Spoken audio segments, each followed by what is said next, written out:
Chers amis, bonsoir. Bienvenue au nom de la Maison de l'Amérique latine, des éditions Gallimard, de la librairie Gallimard, mais aussi, vous l'avez vu sur le carton, de l'Institut du Tout-Monde fondé par Édouard Glissant et de Mediapart, le journal en ligne fondé par Edoui Plenel, qui sont nos partenaires dans l'admiration que nous portons ensemble à Antonio Tabucchi. Antonio Tabucchi, que je salue et remercie chaleureusement d'être là pour nous parler de son nouveau livre, Le temps vieillit vite, qui paraîtra en même temps en France et en Italie, car il n'est pas encore paru. Et là, c'est une avant-première. Il y a quelques livres disponibles, mais il sera en librairie, je crois, dans 2 jours. Et en Italie plus tard. Je remercie également Jean Materne et Bernard Comment d'avoir accepté de dialoguer avec Antonio Tabucchi. Vous savez que Jean Materne dirige la littérature étrangère chez Gallimard, mais il est aussi romancier, avec Les Bains de Kirali, publié l'année dernière chez Sabine Vespizer, éditeur. Il a connu un vif succès littéraire. Il accompagne d'ailleurs souvent nos écrivains latino-américains, et cette fois-ci, c'est un latino-italien qui l'accompagne. Bernard Comment est écrivain suisse qui a vécu longuement en Italie. Il ne traduit qu'Antonio Tabucchi. Nous pourrons peut-être lui demander pourquoi tout à l'heure. Il est romancier, essayiste, scénariste, éditeur, homme de radio. Il a dirigé la fiction sur France Culture pendant de nombreuses années. L'éditeur dirige la célèbre collection Fiction et compagnie aux éditions du Seuil. Le scénariste a travaillé avec Alain Tanner. Je ne citerai que Fourbi, Requiem, Jonas et Lila à demain, etc. Tous les films qu'il a, dont il a été le co-scénariste. Le romancier a publié chez Christian Bourgois, et il est publié en folio. Je ne citerai que L'ombre de ma mémoire, Florence Retour, Le colloque des bustes, Un poisson hors de l'eau, que nous avions présenté ici même dans cette maison, lors de sa parution, en compagnie d'ailleurs d'Antonio Tabucchi, s'il s'en souvient. Son dernier livre publié en 2008 est intitulé Triptyque de l'ongle. Avant de leur passer la parole, je voulais juste ajouter quelques mots. Dans un livre que vient de publier Bernard Comment, dans sa collection Fiction et compagnie, le livre de Gérard Genette intitulé Codicille, et qui fait suite à un livre formidable qui s'appelait Bardadrac, qui a été publié il y a 2 ans, je pense, ou 1 an ou 2 ans, je trouve l'histoire juive suivante, de Jacob qui veut savoir ce que c'est que le temps. Il va voir le rabbin de son village qui lui répond « Le temps est une flèche ». Pour vérifier les dires du rabbin du village, il va consulter le rabbin de la grande ville qui lui répond à la même question. Qu'est-ce que le temps? Le temps n'est pas une flèche. Un peu troublé, il retourne chez le rabbin du village, lui rapporte ce que le grand rabbin lui a dit. Alors le rabbin du village lui répond « Oui, bien sûr, on peut le dire aussi comme ça. » Eh bien, une chose est sûre, le temps qui vieillit, flèche ou pas flèche, personne ne peut le dire comme Tabucchi. Merci à François Vitrani, merci de nous accueillir, merci d'organiser cette soirée. C'est un grand privilège, un grand bonheur d'être là. C'est un grand bonheur, un grand privilège pour moi d'être à côté d'Antonio Tabucchi et de Bernard Comment. Je dois vous avouer qu'il y a 1 heure, j'avais présenté une très belle introduction, en quelques minutes, je devais vraiment trouver la parfaite introduction à l'œuvre d'Antonio Tabucchi. Mais le temps météorologique m'a tellement perturbé, ce gros orage qui est tombé, que j'ai évidemment oublié ces 3 pages de notes sur mon bureau. Donc, je vais être obligé à improviser tout aussi brillamment, je l'espère. Non, je plaisante. Mais le temps perturbé, c'était une très belle transition. Là, tout à l'heure, c'était le temps météorologique qui était perturbé. Mais c'est vrai que dans le noyau, je dirais, de ce très beau recueil de nouvelles que nous présentons ce soir presque en avant-première mondiale. Je dis bien avant-première parce que le livre sort en librairie seulement le 15 mai, en juin, et puis il sortira dans quelques semaines seulement en Italie, donc nous sommes très fiers. Antonio nous donnera des précisions ensuite sur l'édition italienne, mais nous sommes très fiers aux éditions Gallimard de pouvoir publier ce recueil de nouvelles avant nos confrères italiens. Voilà, ça c'est pour le petit orgueil de nous en tant qu'éditeur français de Antonio. Donc j'aurais voulu vous dire, si j'avais mes notes, qu'il aurait été présomptueux d'introduire à l'œuvre, d'essayer de tenter même une introduction à l'œuvre d'Antonio Tabucchi, tant elle est vaste, riche, variée maintenant. Ce sont déjà un peu partout dans le monde les universitaires qui se penche sur l'œuvre d'Antonio, en plus évidemment des critiques littéraires et des journalistes. Cette œuvre donc est vaste, elle est riche, chacun d'entre nous aura ses préférences. Il y a déjà plus d'une vingtaine de titres, si je m'abuse, Antonio, publiés en Italie et en France. Et ailleurs, partout dans le monde évidemment. Et donc chacun d'entre nous aura ses préférences sur tel ou tel titre, tel ou tel roman, tel ou tel recueil de nouvelles. Donc évidemment, je ne voudrais pas établir une hiérarchie, un jugement dans cette œuvre, hein, et dire que Le temps vieillit vite, qui vient de paraître, est une œuvre plus importante ou plus belle que de précédents titres d'Antonio Tabo, qui là aussi ce serait présomptueux. Donc en tant qu'éditeur d'Antonio, je voudrais juste dire l'émotion que j'ai eue en recevant d'abord une nouvelle, Ploc Plof, que j'ai eu un peu en avant-première là aussi de tout le recueil. Et puis ensuite, les 9 nouvelles, comme un ensemble que j'ai pu lire en italien, puis relire dans la sublime traduction de Bernard Comment. Mais on parlera de cette magnifique et étroite synergie entre Antonio et Bernard. C'est vraiment quelque chose dont on devra parler ce soir. C'est rare en tout cas de lire des traductions de cette beauté, de cette qualité. Enfin voilà, tous mes compliments aussi à Bernard, faut le dire et le redire. J'ai une émotion particulière en le lisant parce que j'ai cru à la fois sentir une affirmation de quelque chose qui existe depuis longtemps déjà dans l'œuvre d'Antonio, qui entre chaque titre, il me semble, tisse des liens secrets, parfois souterrains entre ces titres, qui souvent, en apparence, sont extrêmement différents les uns des autres. Mais chez Antonio, les apparences sont toujours trompeuses. Donc je crois qu'il y a encore une fois beaucoup de liens souterrains entre les différents titres que nous avons pu reprendre depuis que Antonio, en 2004, est venu rejoindre les éditions Gallimard. Comme vous savez, nous avons essayé de reprendre petit à petit tous les titres en folio. Donc entre ces différents titres, il y a comme des couloirs secrets qu'on essaie d'emprunter quand on relit par exemple, et quand on peut justement rattacher des petites choses qu'on a vues dans un roman qu'on n'a pas vu à la première lecture, qu'on voit à la deuxième lecture. Mais il y a aussi des choses nouvelles, donc les choses voilà, qui s'affirment, qui se confirment, qui se construisent dans l'œuvre d'Antonio, mais aussi des choses qui me paraissaient plutôt nouvelle, on va dire, dans ton écriture, Antonio. Et notamment que dans ce recueil, le curseur est déplacé un peu vers l'Est. L'Est, je dirais, géographique, mais aussi l'Est historique, puisque plusieurs des nouvelles de ce recueil nous amènent soit à Berlin, à Budapest ou à Bucarest. En tout cas, dans un temps historique qui le temps de l'ancien bloc communiste. Hein. Et tu te glisses dans la mémoire de quelques personnages surgis de ces pays, de ces villes, comme si leur confrontation au temps historique, aux événements, à cet enfermement qu'ils ont subi, marqué par un rideau de fer, donc par une frontière concrète, mais cet enfermement aussi comme une parenthèse dans le temps. Et évidemment, avec les événements qui se sont déroulés depuis la chute du mur de Berlin, avec la chute successive des différents régimes autoritaires, communistes, des blocs de l'Est, comme si justement le fait de sortir de cette parenthèse temporelle, les projeter dans un autre temps et les obliger à une confrontation entre deux temporalités.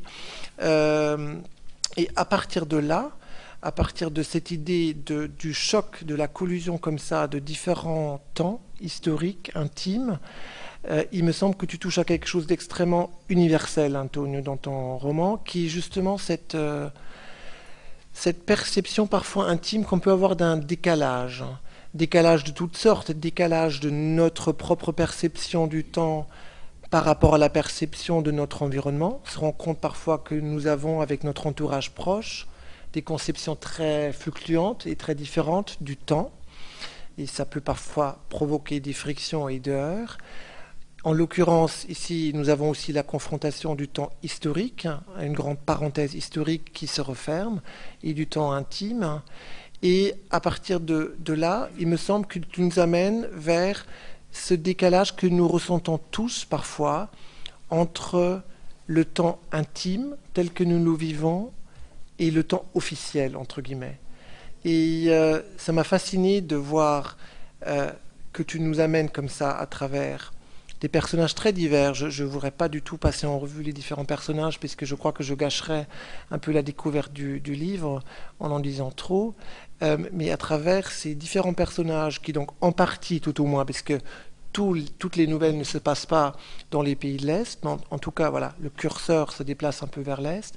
À travers ces personnages, il me semble que tu explores vraiment les plis et les replis, ou plutôt les plics, plocs et les plofs de notre horloge intime. Et pour lancer peut-être votre dialogue, la question que je me suis posée en relisant ce recueil, qui est d'une parfaite cohérence. C'est très rare de lire un recueil de nouvelles où vous avez l'impression qu'à la fois vous allez de surprise en surprise, puisque même à l'intérieur de chaque nouvelle, Antonio nous amène toujours à des endroits où on avait l'impression que certainement on n'irait pas en commençant la nouvelle. Et ça, c'est quelque chose qui est très rare dans cette forme courte, qui a beaucoup de contraintes. Mais Antonio réussit toujours, en fait, à prendre des virages inattendus. Donc, à la fois, on va de surprise en surprise en lisant ces 9 nouvelles, les unes après les autres, mais en même temps, à l'arrivée, on a vraiment le sentiment d'une très grande cohérence de tout l'ensemble qui se tient, comme si vraiment les nouvelles avaient été écrites d'un seul jet presque. Mais encore une fois, par rapport à ces lieux et ce temps, la question qui m'est venue, et par rapport à cette cohérence donc, que tu as réussi à établir, c'était dans l'acte d'écriture, qu'est-ce qu'il y avait d'abord? Est-ce qu'il y avait d'abord des lieux, des images? Est-ce qu'il y avait la volonté de parler justement d'un temps historique, de cette parenthèse du communisme et de la chute du mur? Ou est-ce qu'il y avait déjà l'idée abstraite du temps et de ce chevauchement des temps et est-ce que c'est ça qui a présidé à l'écriture de toutes les nouvelles? Qu'est-ce qui était en quelque sorte, qu'est-ce qui a présidé voilà, à l'écriture? Merci au président de la Maison de l'Amérique latine. Merci à François Vitreni qui nous accueille avec beaucoup d'amitié et beaucoup de chaleur. Merci pour ces mots. Merci à Jean Materne qui est vraiment pas seulement un éditeur mais un ami. Et merci à Bernard qui m'a accompagné vraiment dans cette aventure, et plus qu'accompagné, dirais-je. Et merci à vous tous parce que je vois beaucoup ici, beaucoup d'amis. Je me sens bien, je vous remercie d'être venus, je me sens en famille.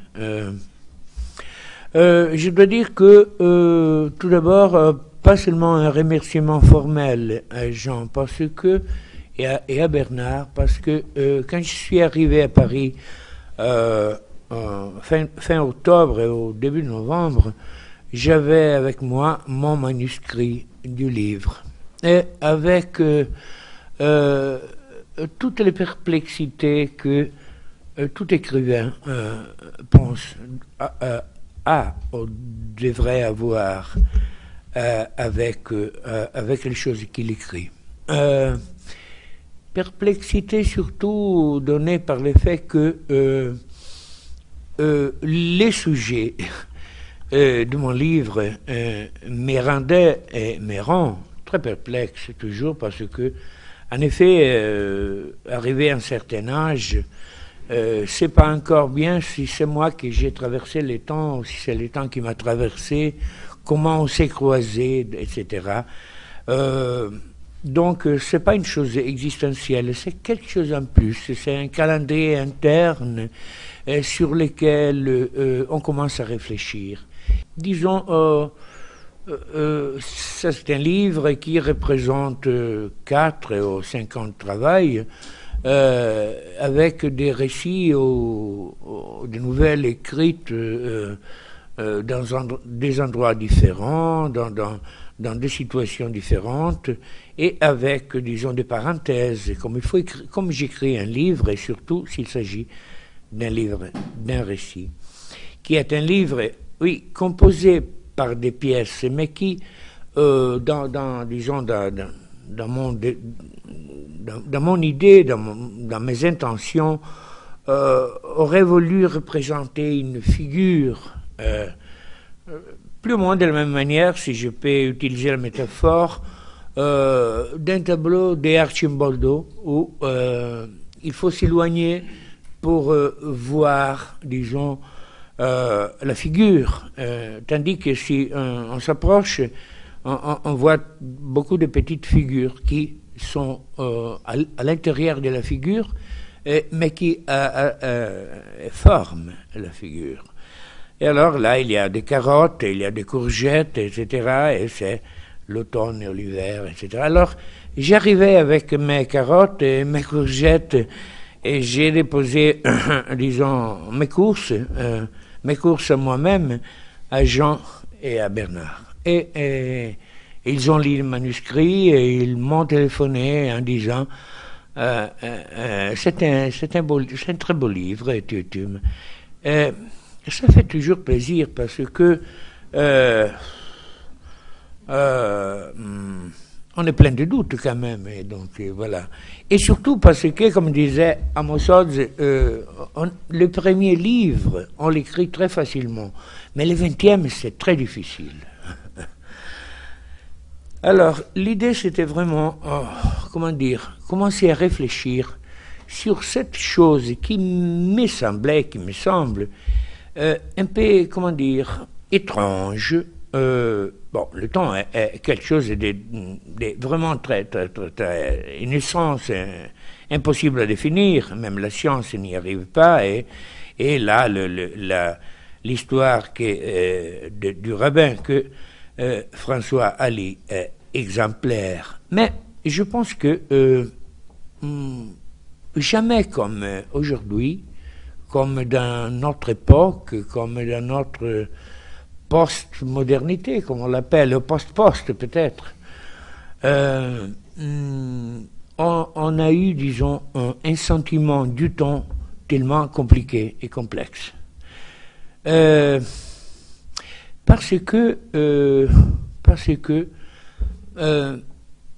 on a les temps qu'on appelle le temps réel. Hein? Par exemple, à la télévision, grâce à la technologie, nous avons les temps réels. Alors, un jour, j'étais assis dans une maison de Lisbonne, je prenais un thé avec des tartines, j'allumais la télévision, je regarde une scène où une femme est lapidée, est massacrée. Et ça, c'était le temps réel, c'est-à-dire, à ce moment-là, moi, je vivais le même temps, d'un point de vue du calendrier, que la femme qui était lapidée. Mais j'ai pensé que moi, j'étais dans une autre époque. Elle n'était pas dans mon époque. Et alors ça m'a provoqué, au-delà, bien sûr, de l'émotion de voir une scène tellement cruelle, une réflexion curieuse. Donc, il y a un temps réel, mais il y a des époques différentes. Normalement, on pense l'histoire encore à la manière hegelienne, comme si l'histoire s'est passée ici où nous sommes. Mais dans le globe, il y a beaucoup d'époques historiques. Et ils sont mélangés et mis sur le même plan par quelque chose qu'on appelle le temps réel. Ça, c'était la première chose. Après, je pensais aussi que, il y a les temps physiques, c'est vrai, parce que, Einstein a formulé, écrit la formule du temps en physique en disant « j'ai découvert que c'est le temps ». Okay. Je me suis rappelé quand Bergson lui a répondu avec un livre qui d'ailleurs lui a valu le prix Nobel de littérature. Il lui a dit, oui, monsieur, c'est vrai, il y a le temps physique, vous l'avez découvert, mais il y a une autre chose. Il y a le temps de la durée et le temps de la conscience. Ils ne sont pas la même chose. Là, un autre élément, disons. Et après aussi, le temps virtuel qui par exemple, j'ai pensé à l'économie. Et maintenant, tout le monde, toutes les télévisions, tous les journaux parlent, disons, d'une crise économique, etc. Mais j'ai pensé que il y a quelques années, si vous allez dans un pays étranger, vous avez de l'argent dans votre poche. Plus nécessaire, vous avez une carte de crédit. Ou si vous voulez transférer de l'argent, vous allez à la banque, etc., avec une chose qui s'appelle en espèces. Maintenant, l'argent voyage avec une email de la France, de la Suisse, de l'Italie, etc., en Amérique, etc., avec un seconde. Et alors, même, disons, les systèmes économiques a subi une transformation énorme à cause du changement du temps. En plus, comme rappelait justement Jean, dernièrement, dans les temps de notre Occident, dans les fleuves du temporel que nous vivons, nous avons reçu des affluents occidentaux, eux aussi, parce qu'il s'agit de l'Occident. Mais il s'agit de certains pays de l'Occident qui avaient été mis fermés dans une pièce. Et on avait fermé à clé. Maintenant, ils ont ouvert la porte, ils sont arrivés justement dans notre Occident, et c'est juste. Mais je pense qu'ils ont porté avec eux un calendrier différent. Et donc, nous avons une émission dans notre temps, un mélange des temps qui sont tout à fait différents. Tout ça, bien sûr, si j'aurais été un philosophe, je me serais mis à écrire des réflexions, etc. Bon, en étant un écrivain, j'ai commencé à penser à l'histoire. En plus, il y avait des histoires qui m'avaient été racontées. J'aime beaucoup écouter les autres. Et je me suis dit, mais cette histoire, disons, l'âme, le pilier de toute cette histoire, elle est temps. Un certain temps, une certaine manière de vivre le temps. Une autre histoire qu'on m'avait racontée, eh bien, au compte, c'était le temps qui était le protagoniste. Et encore, j'ai commencé à privilégier des histoires que j'inventais parce que on invente fatalement des histoires en étant des écrivains, on se les raconte tout d'abord à nous-mêmes. Et là, je me suis rendu compte que par des circonstances psychologiques qui seraient inutiles d'expliquer et qui sont inexplicables, les problèmes que j'ai touchés avaient à voir avec le temps. Voilà. Et finalement, entre-temps, le temps est passé, 4 ans sont passés, un livre est né, et voilà le livre. Merci.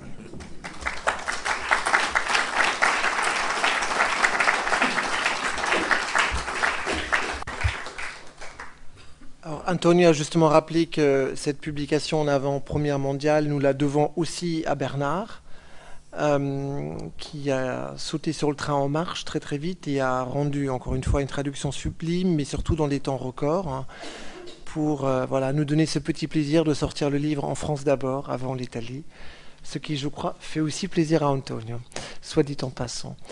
Donc Bernard, comment fais-tu pour, de manière générale,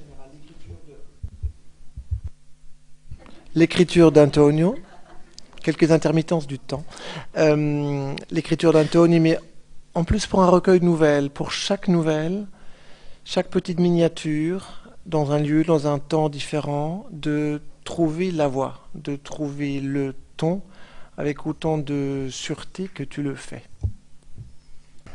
On se connaît depuis... on est des amis de 20 ans. On sait que c'est porteur parfois de danger, mais Ça se passe très bien, c'est une vieille amitié. Et je le connais bien, pas seulement comme ami, mais comme raconteur. C'est-à-dire, je connais sa voix, je connais son rythme, sa pulsation. Donc, ça, je dirais, c'est l'habitude de voyage. Donc, c'est un vol. C'est un vol que je connais bien. Le Tabookie Airlines, je connais assez bien. Et en même temps, je revenais récemment d'un voyage à New York et il y avait à un moment donné, on devait attacher les ceintures parce qu'il y avait une zone de turbulence. Et dans cette zone de turbulence, je déteste les turbulences et en même temps, je les trouve toujours un moment précieux parce qu'elles vous sortent de la routine. Elle vous éveille la conscience, comme ça, on est une espèce de rapport très plein à l'instant, à ce moment qu'on vit. C'est un peu une forme de réveil. Et pour moi, les récits de Tabookie, c'est des turbulences. C'est exactement ça. C'est-à-dire, on s'engage, voilà, dans une trajectoire, et puis tout d'un coup, ça secoue et ça se réoriente et on est réveillé et quelque chose se renouvelle à l'intérieur de cette trajectoire. Donc je dirais que pour moi, essentiellement, la traduction est un exercice modeste, c'est-à-dire qui consiste autant que possible à suivre, je dirais, oui, le rythme. Pas seulement les mots, mais le rythme, au point, par exemple, de respecter scrupuleusement la ponctuation. Personnellement, je n'aime pas les traducteurs qui changent la ponctuation. Ce qui ne va pas sans irriter les correcteurs un peu zélés de la maison Gallimard. De toute maison, à vrai dire. Mais c'est normal, ils font leur métier de corriger. Mais précisément, la ponctuation, enfin, on connaît la formule de Baudelaire, vous pouviez changer à son imprimeur, vous pouviez changer tous les mots, mais une virgule, non. Et c'est vrai que c'est quand même, voilà, dans le flux de la parole, de l'écriture, la ponctuation, c'est absolument essentiel. Et donc, je dirais que c'est effectivement un exercice de modestie parce que il y a une tonalité très particulière à Tabookie. Il a une façon justement de naviguer où à la fois ça coule très librement et puis il y a des à-coups au moment où on s'y attend pas. Et je crois que c'est ça qu'il faut respecter. C'est à la fois l'écoulement et puis la turbulence. Donc, je dirais que j'ai pas d'autre mérite que cette modestie-là. Maintenant, j'ajouterais que je ne le traduis que lui parce que il se traduit avec moi. Et c'est une expérience évidemment très différente. Je veux dire, c'est-à-dire, on a depuis quelques livres cette pratique qui consiste à entrer dans l'idée de l'introduction assez vite, c'est-à-dire à l'étape du manuscrit, et ensuite de se relire. Et parfois, je lui dis, ce passage, je le sens pas. Et puis parfois c'est très beau parce que il y a de rares moments où ça peut entraîner une correction ou une licence accordée en me disant mais fais comme ça, parce que c'est vrai qu'en français ça pose un problème. Je ne traduis que lui parce que je ne pense qu'on ne peut pas écouter beaucoup d'auteurs et que moi, n'étant pas professionnel de la chose, je ne peux le faire que dans une imprégnation totale, à la fois, je dirais à la fois du caractère langagier et puis de l'imaginaire. C'est-à-dire, il faut. C'est vrai que je pense être entré dans le labyrinthe de l'esprit de Tabookie, et que petit à petit, ben voilà, on se trouve de plein pied comme ça avec cet imaginaire, et c'est peut-être une condition pour vraiment traduire un auteur. J'ajouterais que au fond, je considère Tabookie peut-être comme, je vais peut-être dire ensuite pourquoi je considère ce livre comme un très grand livre, et c'est peut-être d'ailleurs l'enjeu de cette soirée et de cette réunion. et pourquoi je considère Tabouki comme un grand écrivain, que je pourrais même dire un grand écrivain français.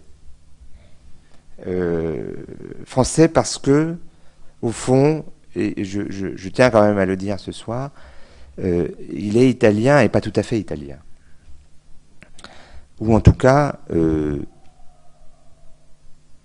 dans une position inconfortable dans son pays. Et ça n'est pas l'objet de ce livre, mais au fond, c'est peut-être métaphoriquement ou indirectement. On sait que un des livres d'Antonio Tabouki, qui en Italie l'a fait connaître par un plus large public, avec peut-être une part de malentendu, mais surtout parce que ce livre a été considéré comme métaphoriquement porteur d'un message dans le début des années 90 par rapport à, pour le dire de façon euphémique, une régression démocratique qui avait lieu dans ce pays. Ce livre intitulé Pereira Prétend lui a ouvert un plus large public. Ce livre ne se passait pas du tout en Italie, il se passait au Portugal. Et je pense que aujourd'hui, le temps vieillit vite. On reviendra sans doute sur le déplacement géographique, mais tu as évoqué cette intégration nouvelle dans l'univers de Tabouki de l'ancien bloc de l'Est, ou du bloc de l'Est tel qu'il s'inscrit encore dans des mémoires individuelles et collectives. Je pense que cette arrivée du bloc de l'Est, je le laisserai s'en expliquer tout à l'heure, mais personnellement, je ne résiste pas à l'idée d'y voir aussi une métaphore. C'est-à-dire qu'on vit quand même dans une situation historique où effectivement le mur s'est effondré, le bloc de l'Est s'est dissous, mais peut-être que quelque chose de l'Est s'est intégré. Et que il y a, dans des pays supposés démocratiques, puisqu'ils ne font l'objet d'aucune mesure d'exclusion, ni même de réprobation par l'Europe et la communauté européenne, il y a des pays où on peut accéder à quelque chose de l'ordre du statut d'un écrivain dissident. Et je pense que c'est, toute proportion gardée, le cas aujourd'hui d'Antonio Tabouki par rapport à l'Italie. Je trouve que c'est un geste d'amitié important, fort, que ce livre sorte d'abord, et assez largement d'abord, en France, dans une grande maison, et une grande maison indépendante. Il n'y en a plus beaucoup. Ce geste, il faut l'entendre. Il est contemporain d'une situation d'auteur, d'écrivain, Antonio Tabouki, qui fait l'objet d'une attaque en justice par le deuxième personnage de l'État italien, c'est-à-dire le président du Sénat, qui, sur la base d'un article publié dans la presse, lui demande une somme absolument exorbitante, puisqu'elle dépasse le 1 million d'euros de dommages et intérêts. C'est ce qu'on appelle un exercice fort d'intimidation. Et cet exercice-là, qui s'accompagne d'autres mécanismes sur lesquels peut-être on pourra ou on ne reviendra pas, mais c'est tout de même une situation de parole. Et je pense que depuis plusieurs années, Antonio Tabouki fait partie de ces auteurs très littéraires. Au fond, c'est vrai que c'est un maximum de littérature, mais c'est aussi un auteur citoyen très attentif aux dérives antidémocratiques qui gagnent un certain nombre de pays d'Europe, et en particulier celui auquel il est généralement assimilé, à savoir l'Italie. On a parlé de recueil de nouvelles. C'est vrai que quand on travaille dans l'édition, on finit par intégrer les vices de l'édition, et on se dit un recueil de nouvelles, bon, c'est moins vendeur. Et puis, on finit par penser que c'est un peu des livres intermédiaires. Et quand Antonio m'a dit « j'ai fini mon livre », il ne parle pas de nouvelles, et il a raison d'ailleurs, ce ne sont pas des nouvelles. Je pense que c'est des... On peut employer le mot récit. Je sais que le mot récit n'a pas toujours, après Blanchot, une très bonne presse en France, mais tout de même, au fond, c'est celui qui est le plus proche, à mon avis, de ces textes. Où pour moi je vois aussi et c'est ça la grande force des textes de Tabouki, je vois une espèce de condensé de romans, c'est-à-dire des textes qui ont l'élégance de ne pas se prolonger en roman, mais qui pourraient, parce qu'ils sont porteurs de ce que le tout courant de l'édition contemporaine nous propose trop souvent comme des romans, et des romans toujours un peu trop longs. Là, on se dit presque que c'est un peu trop court, parce qu'on aimerait y rester, on aimerait s'installer plus longuement, mais il y a cette espèce de condensation, de concentration, et ce qui est magnifique, c'est que il y a certes, parce que Tabouki est à la fin du livre, je pense que la dernière page du livre n'est absolument pas, ou l'avant-dernière page, c'était celle qui précède le sommaire, est très importante, et elle est présente, ce type de page est présent dans un certain nombre de livres de Tabouki, c'est ce qu'on pourrait appeler les dettes, ou les reconnaissances de dettes, ou les marquages de source et d'origine, c'est-à-dire d'où viennent les histoires, parce que c'est un grand écouteur, c'est quelqu'un effectivement, d'abord qui a cette étrange capacité que de se trouver où qu'il se trouve, c'est-à-dire dans un hall d'attente à l'aéroport ou dans un café, il y a toujours quelqu'un qui vient lui raconter une histoire. Il inspire cette espèce de confiance qui fait que les gens lui racontent des histoires. C'est vrai, hein, je ne mens pas. Et donc, certaines de ces histoires, à un moment donné, cristallisent. Et ici, on a donc des histoires qui viennent de quelque part, mais ce qui le constitue en très grand écrivain, je ne vais pas être emphatique, mais à un moment donné, il faut aussi savoir distinguer la production littéraire et le grand écrivain. Voilà. Eh bien, le grand écrivain, c'est justement celui qui, à la fois par une langue et à la fois par une problématique complexe, vous transforme, lecteur, mais vous transforme autrement que par la simple connaissance et le dévoilement d'une histoire, mais vous interroge au fond à la fois sur votre être et votre être historique. Et je trouve que ce livre est un énorme livre, extraordinairement important, original, parce qu'il est au fond un des premiers à essayer de cerner ce qu'est cette rupture historique, et peut-être d'une certaine façon anthropologique, qu'est l'effondrement de ce mur de Berlin, qui était un mur physique, mais qui était aussi un mur du sens.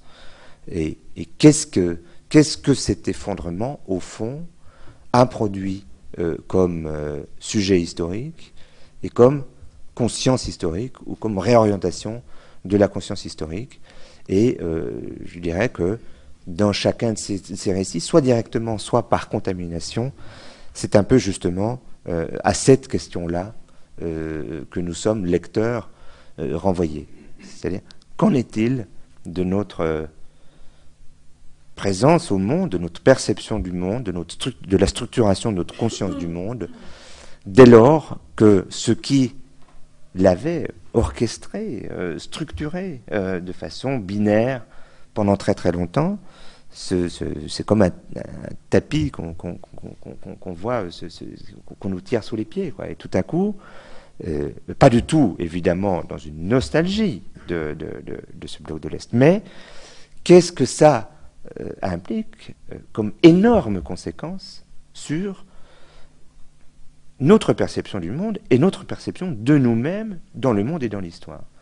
Et au fond, voilà, c'est peut-être l'enchaînement que je voudrais donner, non sans avoir rappelé que le livre est tout à fait indépendant, autonome et se lit en tant que tel, mais il s'inscrit aussi dans un triptyque composé pour le premier pan du triptyque par Il se fait tard de plus en plus tard, paru il y a 6 ans, je pense. Le deuxième pan du triptyque était Tristan meurt, grand livre de la transmission ou de l'impossible transmission. Et ici, une troisième partie du triptyque, mais avec, c'est peut-être un point sur lequel on pourrait entendre Antonio, ce déplacement géographique, puisque on retrouve des pays qui sont dans la géographie. On retrouve notamment la Grèce, qui est importante, qui est déjà présente dans les deux autres parties du triptyque, mais il y a l'irruption dans la moitié du texte, très directement et très explicitement, de ces pays qui étaient dits des pays du bloc de l'Est. Grazie. Moi, ce livre sort en France, vraiment grâce à Gallimard et à Jean et à la confiance qu'il m'a donnée, et surtout au fait que Bernard, lui aussi, avec Jean, m'a dit, écoute, c'est un très beau livre, je vais le traduire immédiatement. Et en effet, ça se passe,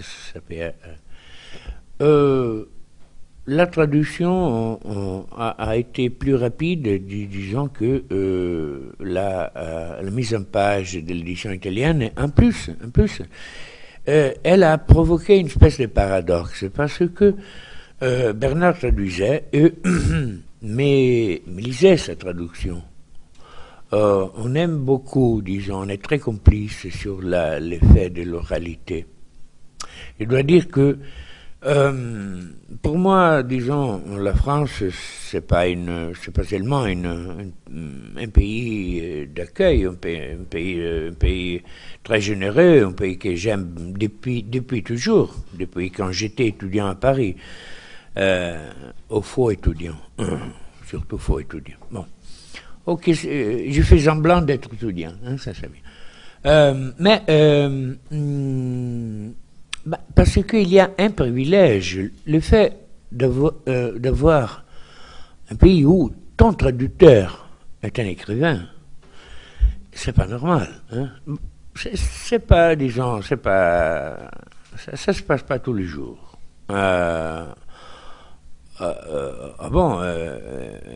Il y a des magnifiques traducteurs, j'ai des traducteurs exceptionnels, très très bons, mais vous savez, avec un écrivain, c'est autre chose. Hein. Et donc ça, disons, a provoqué une rapidité presque étonnante, parce que moi je vois aujourd'hui un livre, et je ne m'attendais pas que le livre sort en mai avant qu'en Italie. Donc, c'est très curieux. Donc, il y a un entre-temps, si vous voulez. Et donc, le temps joue un peu, et on a joué avec lui.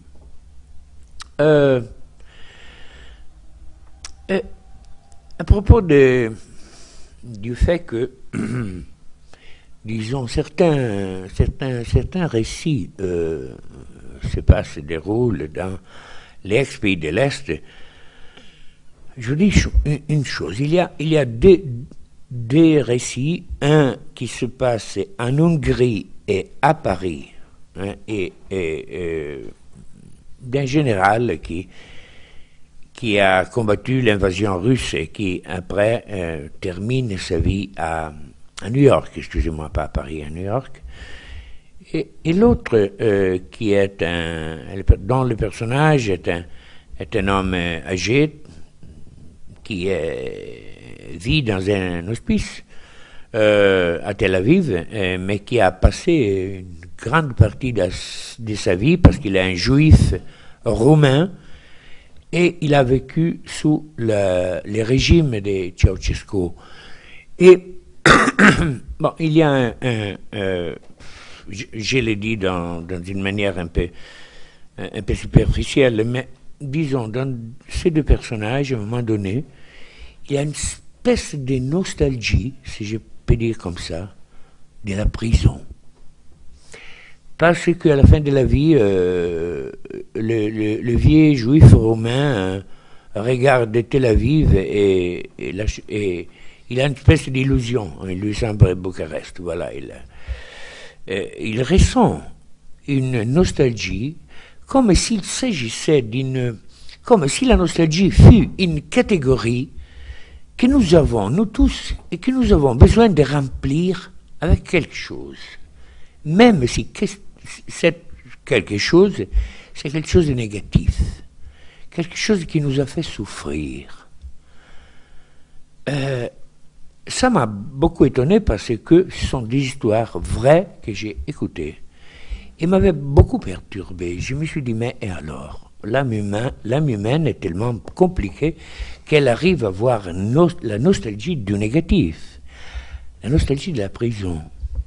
Or, je vous raconte une chose. J'arrive de Lisbonne et il y a 4 jours, j'étais à Lisbonne, 5 jours, j'achète le journal et il y avait une grande interview d'un écrivain lusophone angolin, d'Angola, de l'ex-colonie portugaise, qui s'appelle, c'est un grand écrivain, excusez-moi, je l'admire beaucoup, je le considère le plus grand écrivain lusophone de l'Afrique. Il s'appelle Luandino Vieira. Luandino Vieira, c'est d'origine portugaise, né des colons portugais en Angola. Il est entré tout jeune, à 15 ans, dans la résistance. Il est grandi dans un moussec, donc dans une périphérie d'une grande ville angolane, d'Angola, à Luanda.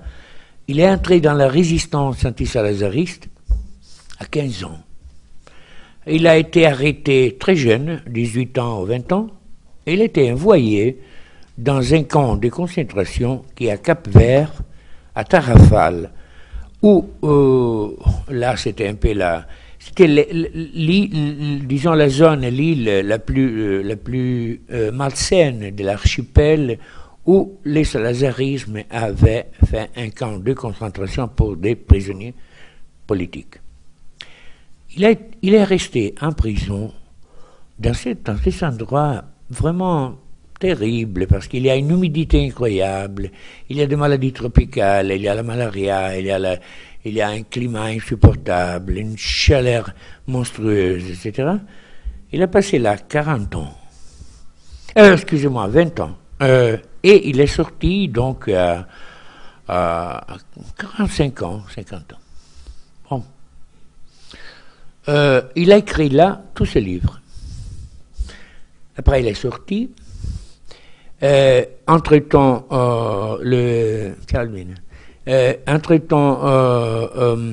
l'Angola avait un gouvernement marxiste. On lui a donné un poste, je sais pas, il a été ministre, s'occupait de l'audiovisuel, du cinéma, quelque chose comme ça, au ministre de la Culture.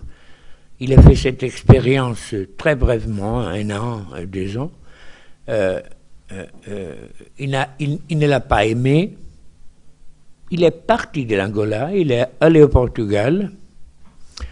Il est resté au Portugal, au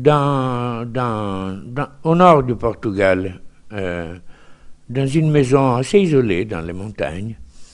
Et il n'a plus écrit un livre. Entre-temps, le temps est passé beaucoup, mais beaucoup d'années sont passées. Parce que la démocratisation du Portugal et donc la décolonisation se passe en 1975. Luandino n'avait plus écrit de livres. Maintenant, on dit que peut-être il va publier un livre. Et c'était pour cette raison, mais qui n'est pas encore clair, qu'il a accepté l'interview. Et bon, dans cette interview, Luandino, c'est une chose qui m'a dit, Bon, au fond, les jours, il n'a pas dit les jours les plus beaux de ma vie, mais il a dit les jours dont je me rappelle, la période dont je me rappelle avec beaucoup d'émotion. C'est quand j'étais au Tarrafal, parce que là, j'écrivais tous mes livres. Et donc, alors, je me suis dit vraiment, et c'est ça avec lequel je commence. J'avais dit non, en effet, nous qui sommes des personnes réelles, nous sommes plus compliqués que la littérature. On n'y arrive pas à tout ça. Hein? Et il y a un récit où quelqu'un me dit, quelqu'un qui me raconte cette histoire me dit, je n'ai jamais cru que la vie imite l'art. C'est une boutade qui a fait fortune parce qu'elle est facile. La réalité dépasse toujours l'imagination. Voilà pourquoi il est impossible d'écrire certaines histoires, pâle évocation de ce qui fut vraiment. Je vous remercie beaucoup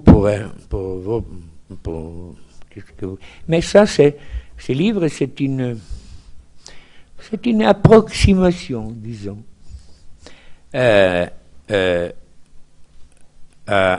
vraiment à une chose incompréhensible qui continue à être la réalité.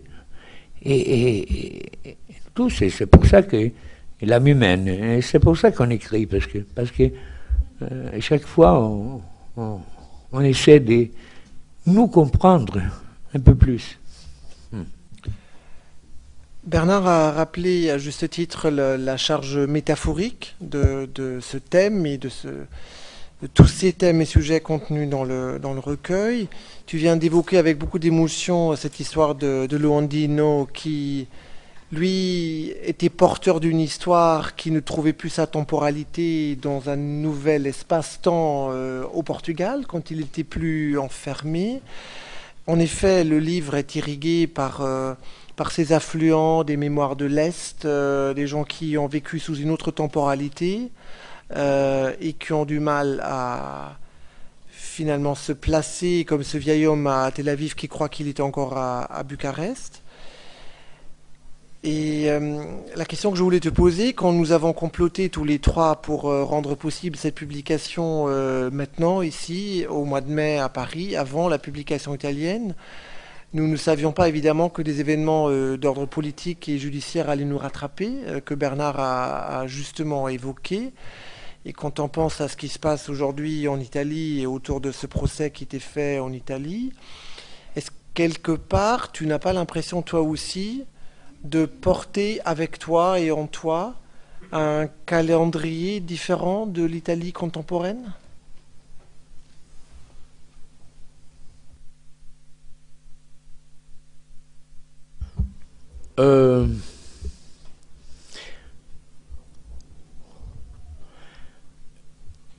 Dans un récit qui se passe en Italie, il y a une femme âgée qui dit à son neveu,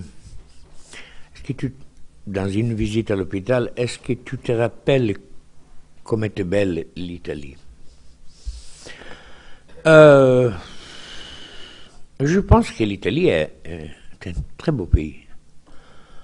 Je suis sûr, vous le savez aussi.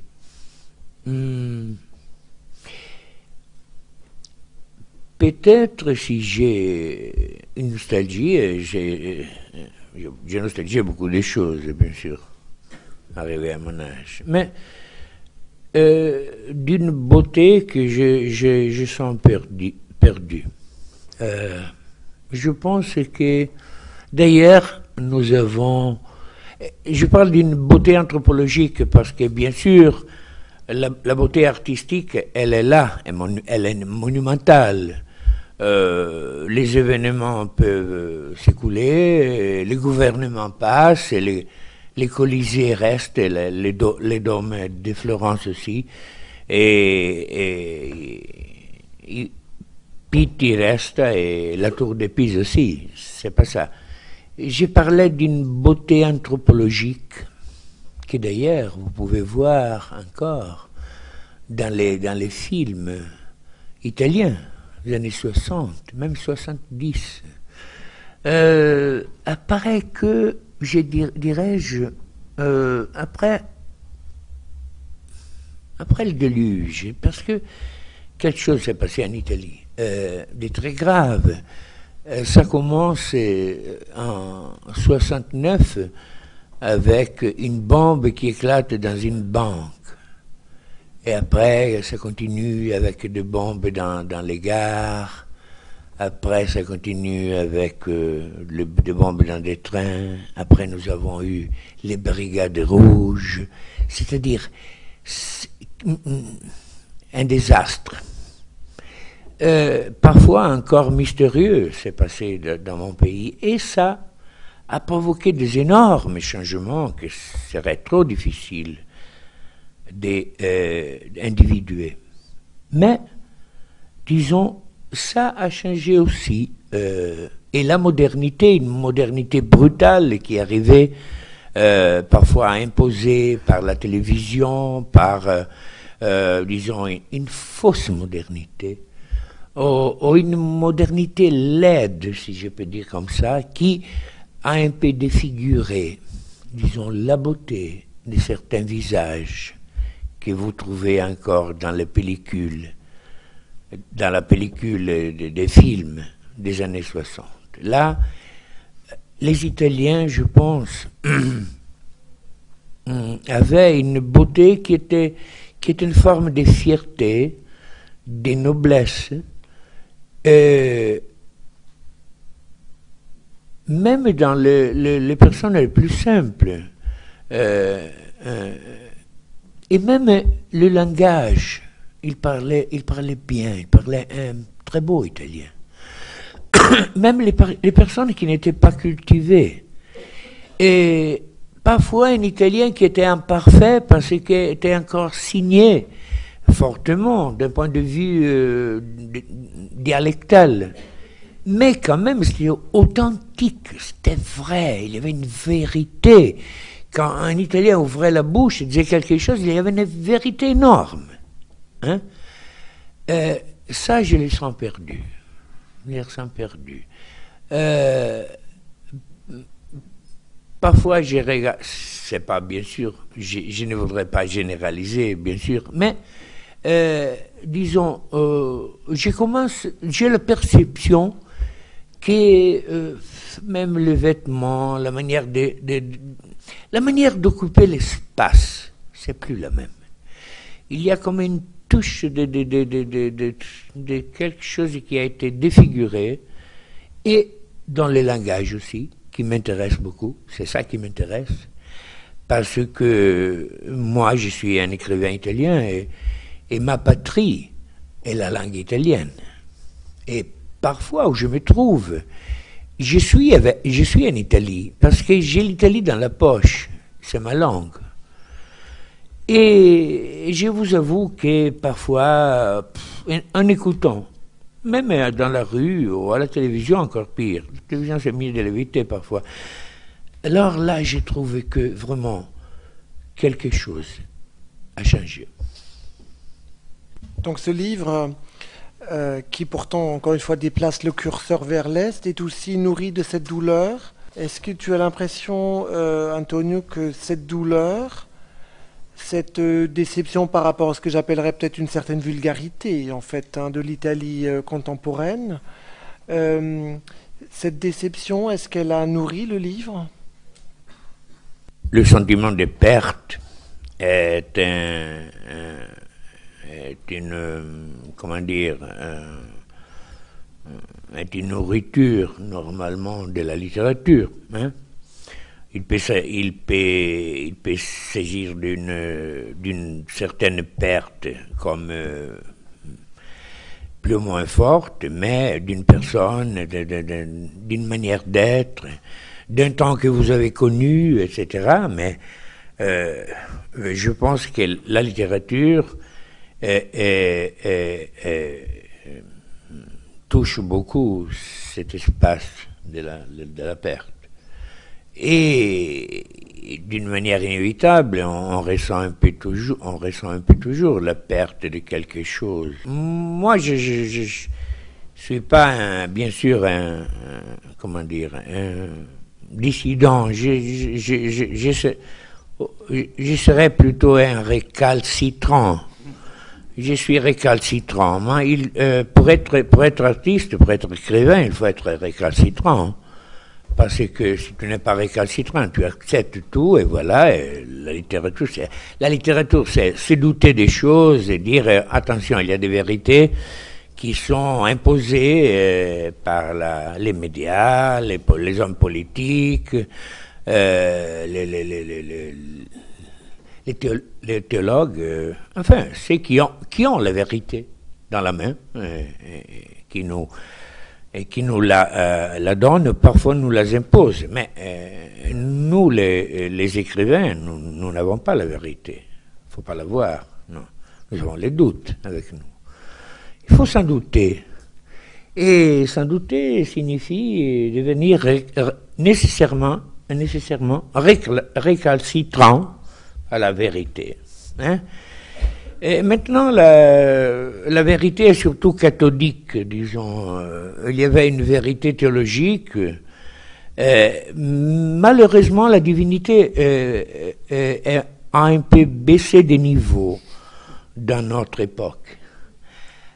Moi, je suis laïque, mais si un jour aurait envie d'une divinité, bon, alors je préférerais la divinité traditionnelle, hein, quand même, ou les Christ, ou les Bouddhas, ou Allah, mais enfin, une divinité d'un certain ton, disons. Maintenant, les divinités, je les trouve vraiment de basse tone. Peut-être c'est aussi l'époque que nous vivons. Je vais peut-être lire le passage qui aboutit à cette remarque sur la beauté passée de l'Italie. C'est un récit que Jean évoquait au titre un peu énigmatique, Ploc Plof, Ploc Plof. Le narrateur est au chevet de sa tante dans un hôpital. Il souffre beaucoup du dos. Et il est assis dans l'inconfort de sa douleur et elle lui évoque certains épisodes de son enfance qui était, je dirais, une enfance peut-être paradoxalement heureuse. Entre-temps, elle était passée de la plage à un autre souvenir, murmurant dans le silence de cette chambre pleine d'engins autour du lit. Les bonbonnes, les tuyaux en plastique et les aiguilles qui lui entraient dans les bras. Puis elle se tut et brusquement le silence devint pesant. Les bruits de la ville arrivaient comme d'une autre planète grâce au grand parc qui isolait l'hôpital de tout le reste. Et dans ce silence, il écoutait la voix qui lui susurrait à l'oreille, penchée comme ça en avant. Curieusement, la douleur au dos avait cessé et derrière cette voix tellement faible, il était en train de naviguer en un lui-même qu'il avait perdu, en avant et en arrière, comme un cerf-volant qui bouge au bout du fil, et d'en haut, de ce cerf-volant sur lequel il était assis, il commença à apercevoir un tricycle, la voix d'une retransmission en soirée à la radio, une madone dont tout le monde disait qu'elle pleurait, une fillette d'une famille de réfugiés avec des nœuds dans les tresses qui, en sautillant sur un dessin à la craie tracé par terre, s'exclamait « Case numéro 1, pain et salami » et d'autres choses du genre. La tante parlait désormais dans l'obscurité parce que la lumière basse du plafond avait elle aussi été éteinte. Il ne restait que celle bleutée au-dessus du lit et la lame d'un néon blafard qui entrait par la fente de la porte. Elle ferma les yeux et se tut. Elle paraissait épuisée. Il se redressa sur sa chaise et sentit une douleur aiguë entre les vertèbres, comme une aiguille. Elle s'est endormie, pensa-t-il. Maintenant, elle s'est vraiment endormie. Au contraire, elle lui effleura la main et il approcha à nouveau l'oreille de ses lèvres. « Ferruccio » l'entendit-il dire en un souffle. « Tu te souviens comme elle était belle, l'Italie ?» Peut-être juste un mot. On a évoqué ce triptyque, et je voudrais avancer une hypothèse parce que qui dit triptyque dit quand même réunion d'un certain nombre de thèmes, et en particulier sans doute le thème ou le travail de la mémoire, le travail du temps. Mais au fond, si c'est un triptyque, c'est parce que c'est chaque fois un pan de nature ou de tonalité différente. Et Il se fait tard, de plus en plus tard, était un livre qu'avec le recul, on peut presque qualifier de méchant. C'était un livre du remords, c'était un livre de la vengeance. Le deuxième pan, peut-être le centre du triptyque, Tristan Homer, lui, interrogeait sur la possibilité de ressaisir une vie. Ce vieil homme en train de mourir dans un mois d'août caniculaire de la Toscane avec, pour l'aider et autant le surveiller, une dame allemande sévère qui lui injecte des doses jamais suffisantes de morphine. Et puis, à son chevet, un jeune homme qui, autrefois, s'était piqué à l'idée d'écrire un livre sur sa vie et qu'il convoque pour, petit à petit, dans le déploiement du roman, lui faire comprendre à quel point une vie est infiniment complexe, contradictoire, et que ce qui ressemble à un geste héroïque peut aussi être, dans le même temps, et indissociablement, un geste de traîtrise et vice-versa. On était dans une espèce de suspens et d'impossibilité ou de rappel à l'infinie complexité des destins et des vies. Ici, je dirais pas qu'on est passé par rapport au premier plan du remords et de la vengeance au pardon, mais peut-être à quelque chose quand même de l'ordre de l'idée que précisément le temps, au fond, conduit, pour autant qu'on le maintienne vivant dans toute sa durée, dans tous ses plis, dans toute sa force de passer,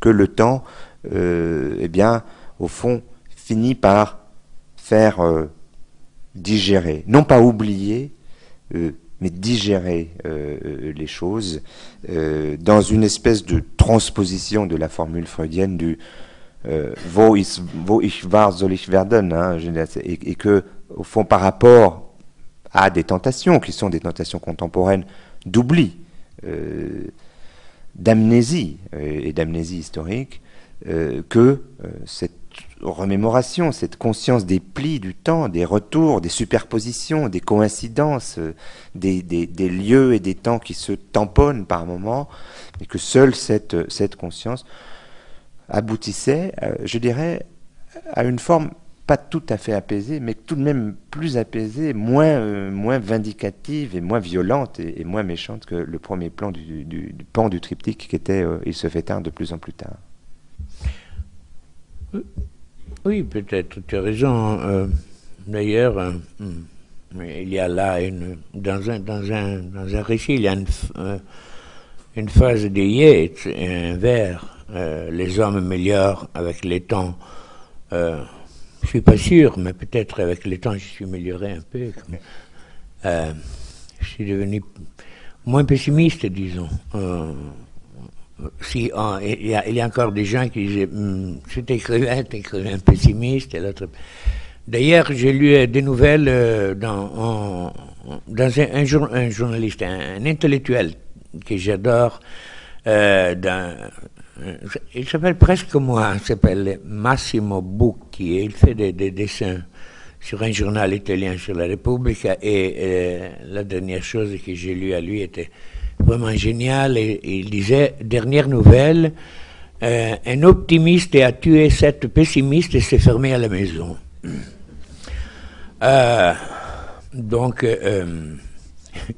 Je pense qu'il faut être optimiste, mais sans douter parfois des optimistes. Je pense que... Et là, par contre, je me suis rappelé un poème de Fernando Pessoa qui dit tenho pena, j'ai peine, je ressens la peine pour les étoiles. Des étoiles. Elles brillent depuis longtemps, trop longtemps. Seront pas-elles fatiguées? Et auront-elles besoin de quelque chose qui ne sais pas quoi, mais peut-être un pardon?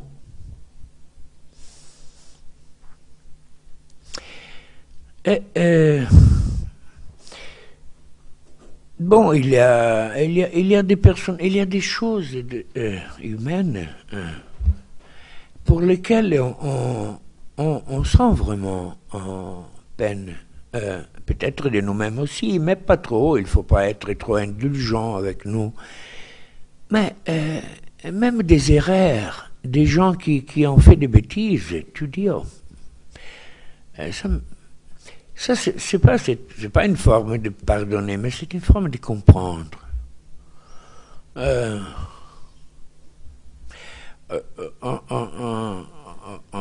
On a besoin de comprendre. On a très peu de temps. La vie est trop courte pour comprendre les choses. J'aimerais bien comprendre. Et surtout, j'ai peine de la peine d'autrui. Ça, bien sûr. Je ne dirais pas la traditionnelle compassion, ou peut-être quelque chose qui ressemble, mais ce sont des personnes ou des personnages, ou des personnes qui deviennent personnages, qui entrent profondément dans mes pensées. Et parce que ils ont aussi besoin d'une compréhension, un peu plus. Peut-être en racontant certaines histoires, c'est une manière de diminuer les poids spécifiques de la vie, qui est lourde. C'est une manière d'illusion, de se sentir un peu plus léger, ou penser que le monde est devenu un petit plus léger, une boule d'air, voilà, plus légère. C'est ça au fond, peut-être, dans ces livres. Nous allons peut-être conclure sur ce temps suspendu de la bulle d'air. Remercier très chaleureusement, encore une fois, à la Maison de l'Amérique latine, son président François Vitrani, qui a monté cette opération à la hussarde, à la dernière minute. Bernard. Je voulais juste ajouter un remerciement parce qu'on s'est glorifié sur le travail qu'on faisait tous les deux. Je voudrais associer Marie-Josée, l'épouse d'Antonio, qui est une redoutable présence quand on relit à haute voix, parfois tout près, parfois un peu au loin, mais qui ne laisse rien passer, et je pense que cette traduction lui doit aussi beaucoup. C'est une sentinelle linguistique très importante.